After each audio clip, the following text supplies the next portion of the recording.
Ketua Badan Pengawas Pemilu Provinsi Maluku, Subair, mengaku pihaknya akan terus mengawal pendistribusian logistik pemilu jenis surat suara hingga ke gudang logistik yang disiapkan masing-masing KPU kabupaten atau kota. Menurutnya, 4 daerah yang siap menerima surat suara pemilu diantaranya Kabupaten Maluku Tengah, Seram bagian Barat, Buru, dan Kabupaten Buru Selatan. Dikatakan hal yang sama juga tentu akan dilakukan pada daerah lainnya. Prinsipnya, Bawaslu mengawasi tahapan-tahapan pemilu berjalan sesuai aturan. Dia mengaku sebelumnya pendistribusian surat suara ke Ambon tanpa sepengetahuan Bawaslu. Baru sehari sebelum tiba di Ambon, barulah Bawaslu mengetahui itu. Meski begitu, tahapan ini berjalan aman dan lancar. Selain dalam pengawasan KPU, juga dilakukan pengamanan oleh pihak kepolisian Polda Maluku.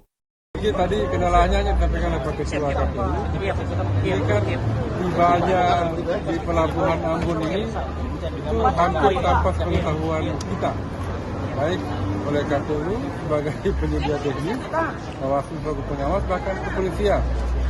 Jadi kita tahu itu kalau tidak salah sehari setelah tentunya tiba di Ambon. Pada hari tapi sehari setelah itu baru kita tahu.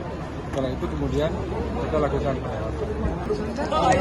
Seperti tahun 2019 saja, kita berkoordinasi dengan KPU, melihat jadwal pengirimannya dan kita ikuti. Nanti trek ini misalnya ke 4 kabupaten kota, ke SBB, ke Mateng, terus ke Bursel dengan Buru, kita ikuti. Bersama-sama dengan pihak kepolisian kita akan mengawal trek ini sampai diterima oleh KPU kabupaten setempat di gudangnya.